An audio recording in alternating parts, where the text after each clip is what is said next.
Jake Reynolds and Officer Maria Vasquez raced against time as chaos erupted in Maplewood. When the masked shooter unleashed terror at the community center, their relentless pursuit would uncover secrets, hidden tunnels, and a chilling plan that threatened the entire state. This is the story of how courage and determination captured the Minnesota mass shooter before more lives were lost.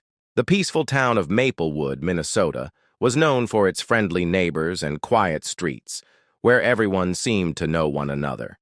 On a chilly autumn evening, as the sun dipped below the horizon and the last golden leaves fell from the trees, the town gathered at the community center for a charity event that was meant to bring people together. Families, friends, and neighbors filled the hall, sharing laughter and warmth. It was a night to celebrate unity and kindness, and no one imagined that it would soon turn into a nightmare.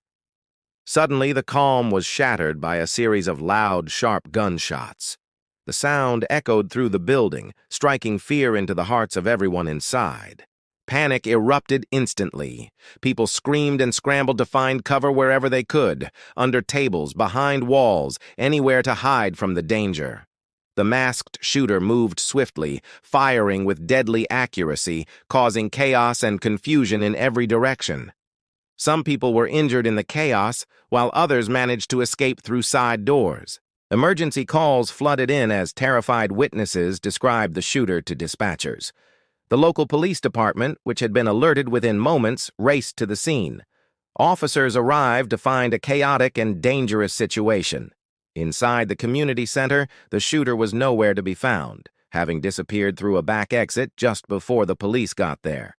It became clear that the gunman had planned an escape route, vanishing quickly into the nearby woods that surrounded the town. The officers immediately set up roadblocks and began searching the dense forest, but the darkness and thick trees made tracking the suspect incredibly difficult. The town was thrown into a state of emergency. Schools and businesses were closed, and residents were warned to stay indoors. Fear spread through Maplewood like wildfire. The news media descended on the town, broadcasting live updates about the ongoing manhunt. People wondered who the shooter was, why they had done this, and if anyone else was at risk. Rumors and speculation spread rapidly, heightening the tension. The police chief held a press conference to calm the community, promising that every resource would be used to find the attacker and bring them to justice. Investigators began gathering evidence from the crime scene, the shell casings left behind, footprints leading into the woods, and security camera footage that showed a shadowy figure dressed in black. Yet the shooter's face remained a mystery. Witnesses described seeing a calm and determined figure, someone who seemed to know exactly what they were doing. The urgency to catch the suspect grew stronger by the hour. Officers expanded their search radius, bringing in K-9 units and even helicopters equipped with thermal imaging to scan the forest from above. The task was made more challenging by the cold night and the rugged terrain, but the officers remained determined.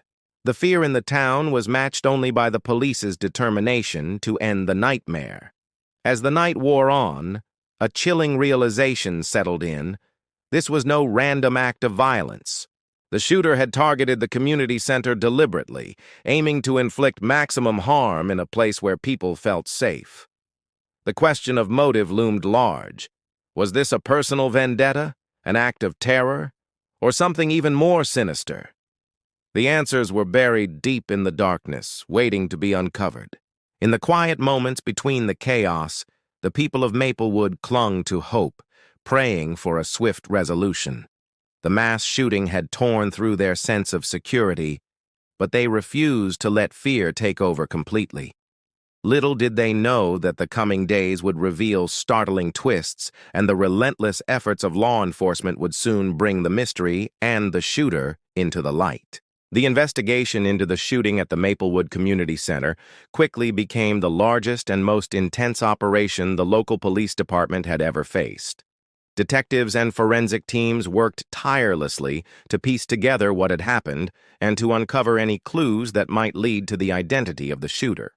The crime scene was carefully examined for fingerprints, DNA, and other physical evidence that could provide a breakthrough. Yet, despite their efforts, the attacker's identity remained a mystery.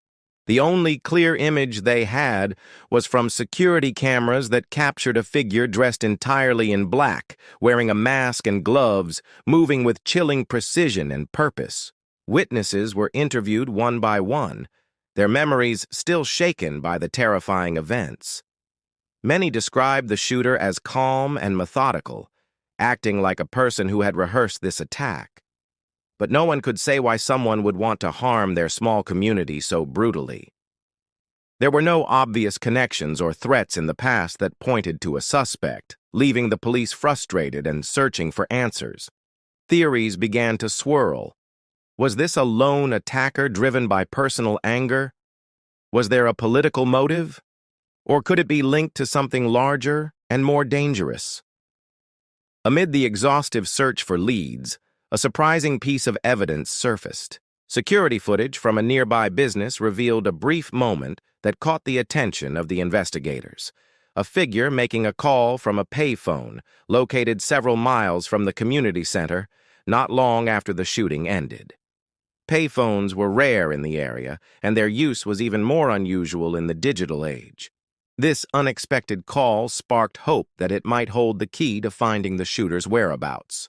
Tracking down the exact location of the payphone became a top priority. Police cross-referenced local maps and examined surveillance footage from businesses and homes near the area. They discovered that the call had been made from a remote spot near a small, secluded cabin surrounded by thick woods and close to a lake. The cabin was not well known, and there was no immediate record of who owned it. This discovery gave the investigation a new direction. The police prepared to investigate the cabin cautiously, knowing the suspect could still be nearby and potentially dangerous. Tactical teams equipped with protective gear and weapons moved quietly toward the location, hoping to catch the attacker before they could escape again.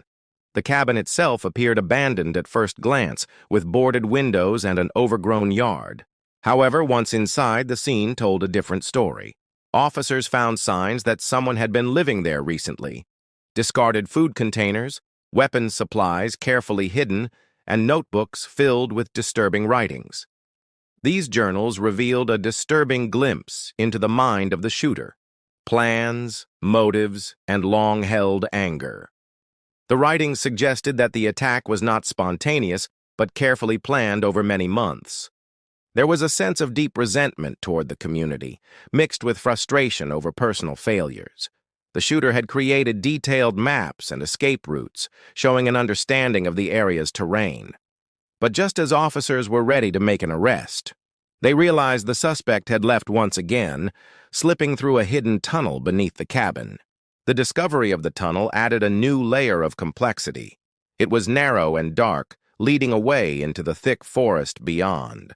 The police now faced a difficult challenge: tracking the suspect in the wilderness while keeping the search focused and safe. With the help of K9 units and night vision equipment, the pursuit intensified. The tense hunt would test the patience and resolve of every officer involved, as the shooter's movements remained unpredictable and elusive. Despite the frustration of the chase, the team refused to give up. The slightest misstep by the suspect could give them the edge needed to end the terror. The whole town watched anxiously, waiting for news of a breakthrough. Meanwhile, the question lingered: who was the person behind this violence, and why had they chosen to shatter the peace of Maplewood? The answers were hidden somewhere in the dark woods just beyond reach. The discovery of the hidden tunnel beneath the cabin deepened the mystery surrounding the shooter. The narrow passage led into the dense forest, winding away from the main roads and into a maze of trees and underbrush.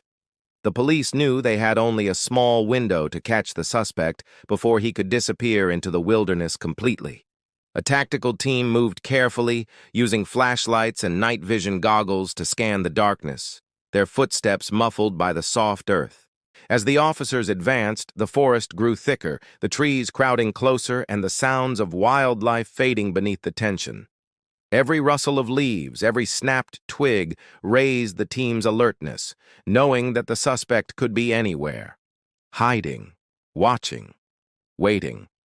The terrain was uneven and challenging, slowing their progress and testing their endurance. Hours passed, and the darkness remained unbroken. But the officers pressed on, unwilling to let fatigue weaken their resolve. Suddenly, fresh footprints were spotted in the damp soil near an old hunting blind, abandoned for years and barely visible beneath layers of vines and brush.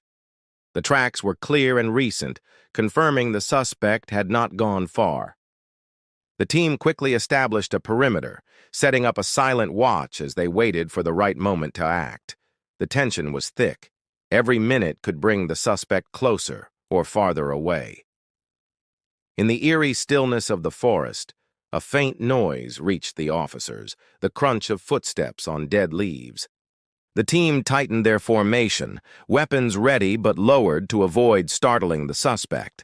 Slowly, a figure emerged from behind a tree, tense and alert. The man's face was uncovered now, revealing a look that was both haunted and determined.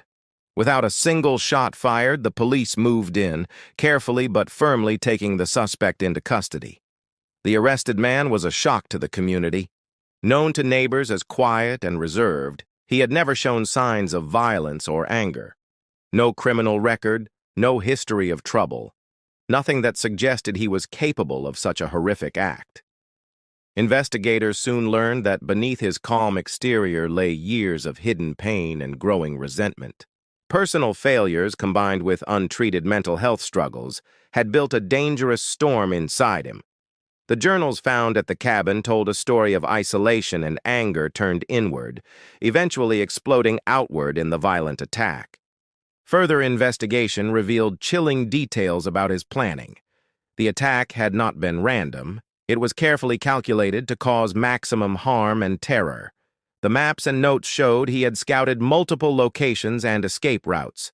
In his mind, the community center represented a target where he could lash out at a world he felt had rejected him.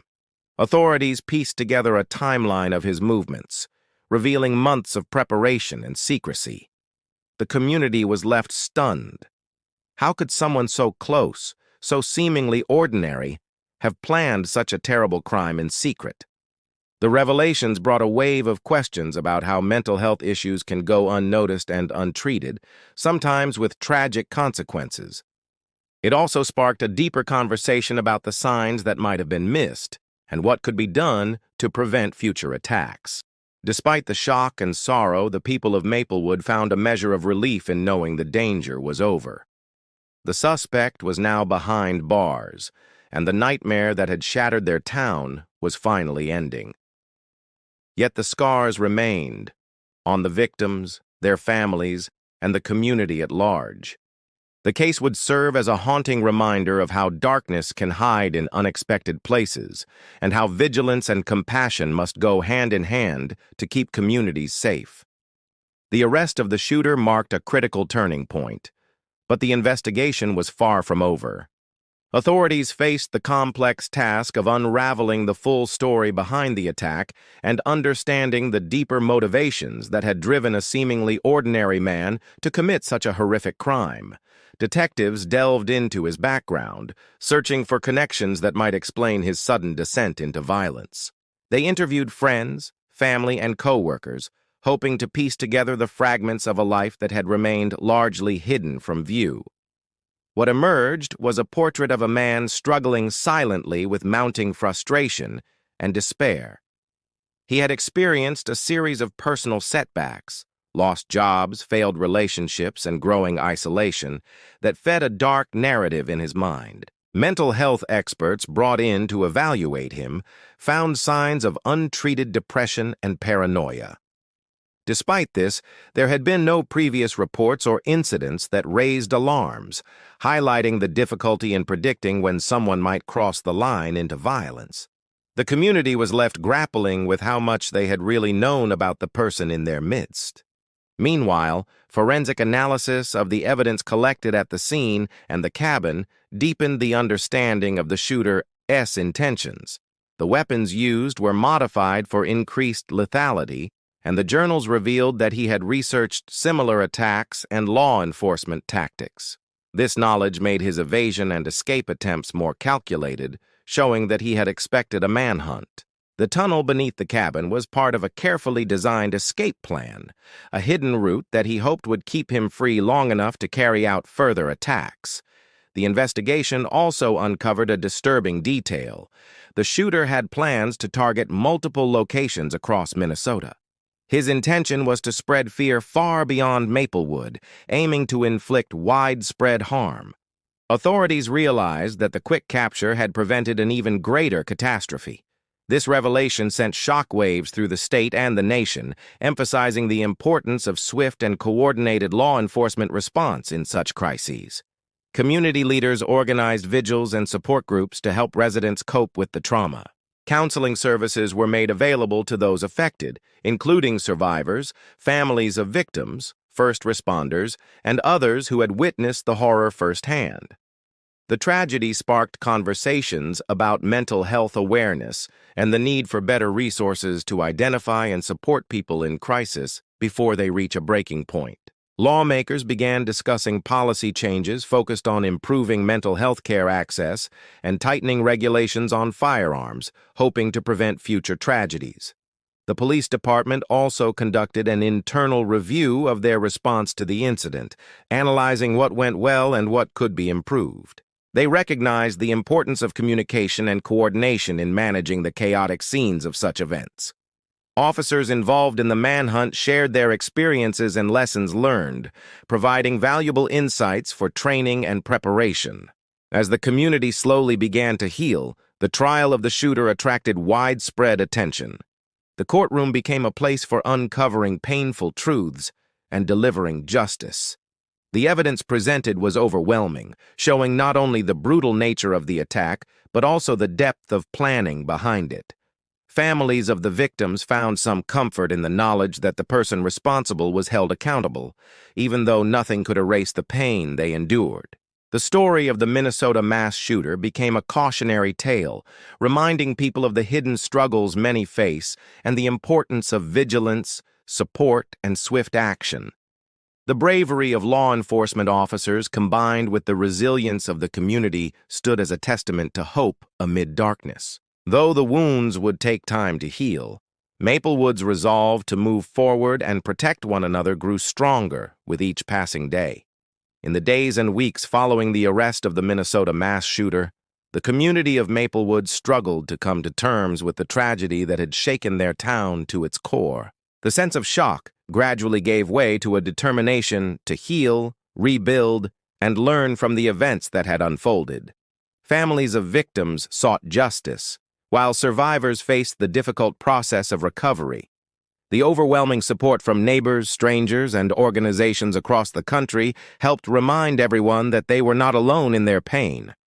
As the investigation deepened, law enforcement uncovered chilling details about the suspect's broader plan. His carefully crafted strategy had involved multiple attack sites throughout the state, a horrifying revelation that made it clear how close the community had come to an even greater disaster.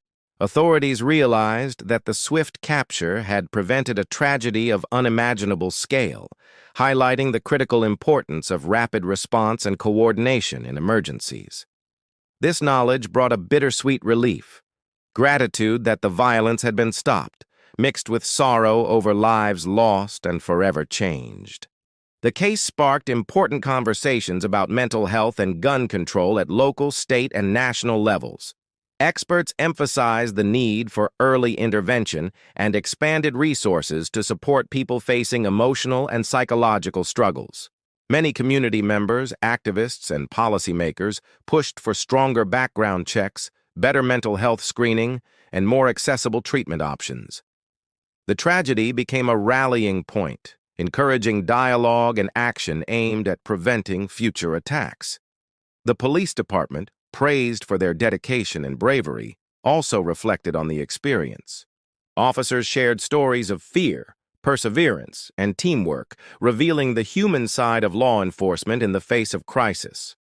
Training programs were updated to include lessons learned from the manhunt, and new technologies were considered to improve response times and coordination in active shooter situations.